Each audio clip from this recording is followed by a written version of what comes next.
Hello बच्चों, how are you? Welcome to our beautiful channel Civis Physics Tutorial, the place where you learn the jackass things in the physics. तो आपकी जो आतुरता थी, आप जो वेट कर रहे थे कई दिनों से कि सर क्लास 10 का लेक्चर कब लॉन्च करोगे, तो आज हम उसका लॉन्चिंग करने जा रहे हैं बेटा, जिसका नाम है सक्सेस सीरीज। ठीक है, क्लास 10 के बच्चों के लिए फिजिक्स में, साइंस में जो फिजिक्स का पोर्शन आता है उसमें हम सक्सेस सीरीज आज से लॉन्च करने जा रहे हैं। बहुत ही बढ़िया सी सीरीज रहने वाली है आपके लिए, और आपके जितने भी फिजिक्स के कंसेप्ट है बहुत ही स्मूथली, बहुत ही ईजी वे में बेटा हम लोग यहाँ पे क्लियर करने वाले हैं। ये जो कंसेप्ट है, आप आईसीएसई बोर्ड से हो, सीबीएसई बोर्ड से हो या जीएसईबी बोर्ड से हो, या आपको डेफिनेटली बोर्ड की एग्जाम में तो हेल्पफुल रहेंगे। अगर आप ओलंपियाड या एनएसटीएससी जैसी एग्जाम दे रहे हो तो उसमें भी आपको हेल्पफुल रहेंगे। इज इट क्लियर और नॉट? ओके, देखो कंसेप्ट ऑफ फिजिक्स बेटा क्या कहता है। कंसेप्ट ऑफ फिजिक्स ये कहता है बेटा, अगर आप समझ कर पढ़ोगे, अगर आप समझ कर पढ़ोगे तो कभी दिक्कत नहीं आएगी। विथ अ स्माइल आप फिजिक्स करते जाओगे। अगर आप याद करके पढ़ोगे बेटा तो इसको बोलते हैं अंधी पढ़ाई। कैसी पढ़ाई? अंधी, बस अंधाधुन करते जाओ पढ़ाई। ओके, और आप रट कर पढ़ोगे तो समझ लो शामत आ गई। Is it clear? तो हमें याद करके भी नहीं पढ़ना है, हमें रट के भी नहीं पढ़ना है, हमें पढ़ना है समझ कर। फिजिक्स को फील कर कर पढ़ना है। ठीक है, फील द फिजिक्स।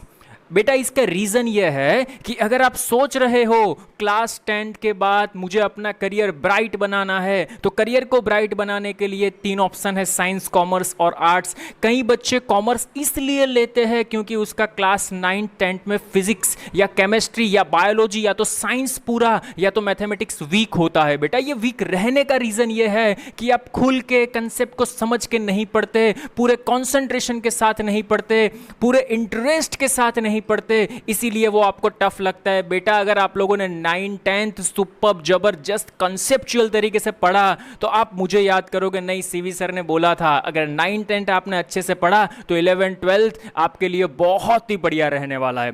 ठीक है, आइए चलिए तो हमारा सक्सेस सीरीज का लॉन्चिंग हम करने जा रहे हैं। लेक्चर नंबर 1 बहुत ही बढ़िया सा रहने वाला है बेटा। सक्सेस सीरीज लेक्चर 1 क्लास 10 में बेटा 3 चैप्टर्स के वेटेज बहुत ही बढ़िया से है फिजिक्स के। अगर आप बात करें तो उसमें पहला है लाइट, रिफ्लेक्शन और रिफ्रैक्शन। अगर दूसरे चैप्टर की बात करें बेटा तो वो है इलेक्ट्रिक करंट, और तीसरा चैप्टर है मैग्नेटिक इफेक्ट ऑफ करंट। तो बेटा आज हम लोग देखने जा रहे हैं लाइट। ओके, लाइट में मैं आज सिर्फ तुम्हें कंसेप्ट मैप, मींस आज सिर्फ तुम्हें मैं जो हमारा सक्सेस मैप है वो दिखाऊंगा। नेक्स्ट लेक्चर में हम डिटेल में एक एक एनालिसिस करके पढ़ेंगे और आपको फील आएगा yes this is the physics. Is it clear और नॉट? तो बेटा व्हाट इज लाइट? अगर हम देखने जाए तो लाइट क्या है, वो बहुत सदियों से चलता आ रहा है। लाइट है वो वेव फॉर्म है, लाइट है वो पार्टिकल फॉर्म है। क्या है लाइट? लाइट का प्रोपोगेशन रेक्टिलिनियर ही क्यों है, लाइट सीधी ही क्यों ट्रैवल करती है, ये सभी डिस्कशन हम हमारे रेगुलर लेक्चर में करेंगे। ठीक है, तो आज पूरा हम ब्रीफ इंट्रोडक्शन देखेंगे, उसमें लाइट में भी सिर्फ जो नेक्स्ट लेक्चर में हम डिस्कशन करने वाले हैं उसी का ब्रीफ इंट्रोडक्शन देखेंगे।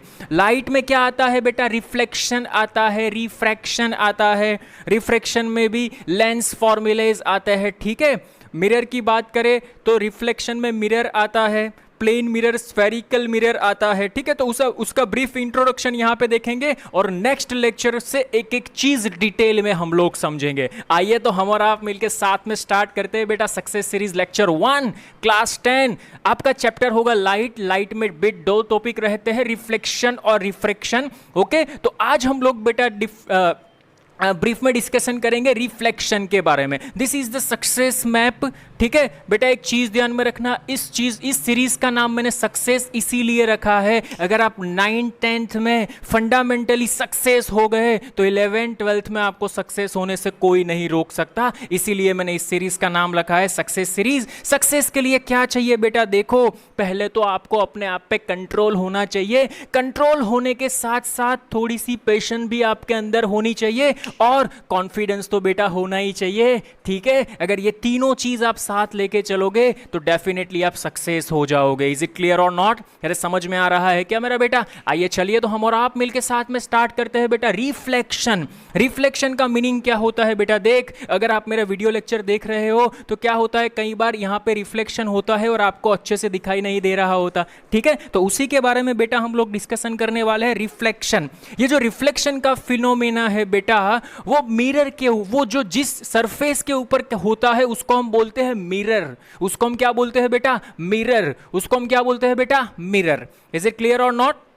Okay, there are 3 types of mirror बेटा। एक्चुअल में 2 टाइप है, प्लेन मिरर और स्फेरिकल मिरर, ठीक है? तो प्लेन मिरर के बारे में भी हम डिस्कशन करेंगे, स्फेरिकल मिरर के भी बारे में डिस्कशन करेंगे। कितनी चीजें रिफ्लेक्शन में आती है वो यहां पे मैंने लिखी है, ये सभी चीजों के बारे में हम डिटेल में देखने वाले हैं नेक्स्ट लेक्चर में। आज के लेक्चर में मैं सिर्फ आपको ब्रीफ इंट्रोडक्शन करा रहा हूं, ठीक है? आइए चलिए, तो रिफ्लेक्शन की अगर हम बात करें बेटा, तो रिफ्लेक्शन किसको बोलते हैं? तो bouncing back of incident light. Incident light का मीनिंग क्या होता है? समझ समझ समझ समझ। सपोज कोई भी रे है, वो मीडियम में से तेरी आई में, आंख में आई, ठीक है? आंख में आई और फिर से गई, तो उसको हम बोलते हैं रिफ्लेक्शन। सपोज ये स्फेरिकल पाम है, लेकिन सोच स्फेरिकल मिरर है। कोई भी लाइट रे यहां पे आई और बाउंस बैक हुई, उसी मीडियम में बाउंस बैक होनी चाहिए, दूसरे मीडियम में नहीं। You understand what I am saying? That suppose ये तेरा मिरर है, ये तेरा मिरर है, लाइट रे ऐसे आई और यहां से ऐसे रिफ्लेक्शन होनी चाहिए, तो उसी को हम बोलते हैं बेटा रिफ्लेक्शन। इज इट क्लियर और नॉट? तो इसके लिए बेटा एक पॉइंट ये है, सेम मीडियम में रिफ्लेक्शन होनी चाहिए। अरे समझ में आ रहा है तो बोलिए सर मेरे बेटा।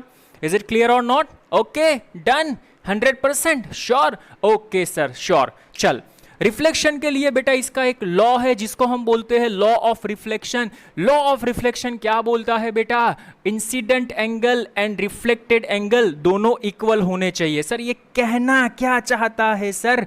देख यहां पे, ये रही तेरी इंसिडेंट रे, ये रे यहां पे इंसिडेंट हुई, ये तेरा मिरर है, मिरर के एग्जैक्ट परपेंडिकुलर एक हमने नॉर्मल, इसको हम बोलते हैं बेटा normal. Normal is always perpendicular to the mirror. मैं ये नहीं बोल रहा कि नॉर्मल ऐसे ही आता है, अगर तुम्हारा मिरर ऐसे है तो तुम्हारा नॉर्मल ऐसे आएगा। देखिए 90 डिग्री बनाता है। इज इट क्लियर और नॉट? अरे समझ में आ रहा है क्या? 100% sure? Done? Okay sir. So incident angle is equal to reflected angle, एक ये चीज ध्यान में रखना। और बेटा सेकेंड चीज ध्यान में रखना, ये जो इंसिडेंट रे है, ये जो रिफ्लेक्टेड रे है, और ये जो पॉइंट ऑफ इंटरसेक्शन है, देख यहां पे इंसिडेंट रे भी मिल रहा है, रिफ्लेक्टेड रे भी मिल रहा है और नॉर्मल भी यहां पे मिल रहा है। ये तीनों एक ही प्लेन में लाई करेंगे। प्लेन मींस एक ही प्लेन है ना बेटा, कोई थोड़ी बाहर ऐसा ऐसे निकल रहा है, तीनों एक ही प्लेन में लाई करेंगे। Is it clear? ये भी हम डिटेल में वहां पे समझेंगे, इसके रिलेटेड कुछ एग्जांपल्स भी अच्छे अच्छे करेंगे हम। देखिए यहां पे, उसके बाद बात करें बेटा, ये प्लेन, इसके 2 टाइप है, plane mirror, spherical mirror. Spherical mirror में इसके 2 type, concave, convex. Is it clear और नॉट? ओके, देख प्लेन मिरर की अगर हम बात करें तो प्लेन मिरर का बेटा फंडा ये रहता है, जितनी ऑब्जेक्ट की हाइट उतनी ही इमेज की हाइट मिलती है। सुबह सुबह आप कंघी करते हो ना, मिरर में देख के देखो तो जितना आपका मुंह होता है, जितना आपका फेस कट होता है, उतना ही फेस कट मिरर में आपको दिखाई देता है। इज इट क्लियर और not? It means size of object, आप ऑब्जेक्ट खो, आपकी इमेज मिरर में दिखती है तो दोनों की साइज सेम रहती है। और दूसरी बात बेटा, मिरर का डिस्टेंस, जो मिरर फिक्स्ड है, तो जितने डिस्टेंस पे मिरर पे आप खड़े हो उतने ही डिस्टेंस पे आपकी इमेज भी होगी। वो चीज भी हम डिस्कशन करेंगे डिटेल में विद ग्राफिकल फॉर्म, ठीक है? अभी ये छोटी छोटी बातें हैं जो हम डिटेल में डिस्कशन करेंगे, मैं आपको ब्रीफ इंट्रोडक्शन यहां पे दे रहा हूं। इज इट क्लियर और नॉट? समझ में आ रहा है? हाँ जी सर, चलिए समझ में आ रहा है। नेक्स्ट वन मैंने बताया, size of image is equal to size of object. Third one, वो वाली जो इमेज होती है बेटा, वो वर्चुअल और इरेक्ट होती है। कैसी होती है? वर्चुअल और इरेक्ट इमेज होती है, ये ध्यान में रखना। वर्चुअल का मीनिंग क्या होता है बेटा? वर्चुअल का मीनिंग हम उसको स्क्रीन पे रिप्रेजेंट नहीं कर सकते। वर्चुअल का मीनिंग क्या होता है बेटा? हम उसको स्क्रीन पे रिप्रेजेंट नहीं कर सकते। और इरेक्ट का क्या मीनिंग होता है? जिस सपोज ऑब्जेक्ट ऊपर है तो वो इमेज भी ऊपर दिखेगी। Is it clear? Okay sir, चलिए तो this one is the plane mirror, इसके बारे में डिस्कशन करेंगे। उसके बाद स्फेरिकल मिरर की बात करें बेटा, स्फेरिकल मिरर तो बहुत ही बढ़िया है बेटा। कॉनकेव मिरर, कॉन्वेक्स मिरर, जब आप डेंटिस्ट के पास जाते हो तो वो कॉन्वेक्स मिरर का यूज करता है, थोड़ा सा ऐसे जूम करके तुम्हारे टीथ को देखता है कि कहाँ से उसको वो ऑपरेशन करना है, ठीक है। तो जब आप वॉच लेने जाते हो तो उस वॉच रिपेयरिंग करने जाते हो तो वो भी ये कॉन्वेक्स मिरर का यूज़ करता है। समझ में आ रहा है? कॉन्वेक्स मिरर के बहुत बढ़िया बढ़िया यूज़ है, वो भी हम डिटेल में डिस्कशन करेंगे। देखो ये सभी टॉपिक्स ऐसे है बेटा, अगर आप एग्जाम्पल्स को फील करके पढ़ोगे, हाँ ये ऐसा हो रहा है तो ऐसा होना चाहिए, इसमें ऐसा होगा, तो आपको बहुत मजा आएगा, ठीक है। अभी तो हम ब्रीफ इंट्रोडक्शन में आपको दे रहा हूं, जैसे जैसे आगे पढ़ेंगे आपको बहुत मजा आने वाला है। ओके चलिए आइए, तो देखिए यहाँ पे स्फेरिकल मिरर में बेटा दो टाइप है, कॉनकेव मिरर, कॉन्वेक्स मिरर, और एक बढ़िया सा मिरर फॉर्मूला भी है बेटा, 1/f is equal to 1/v plus 1/u। यहाँ पे v और u वेलोसिटी नहीं है, ये ऑब्जेक्ट डिस्टेंस है, ये इमेज डिस्टेंस है, ये फोकल लेंथ है,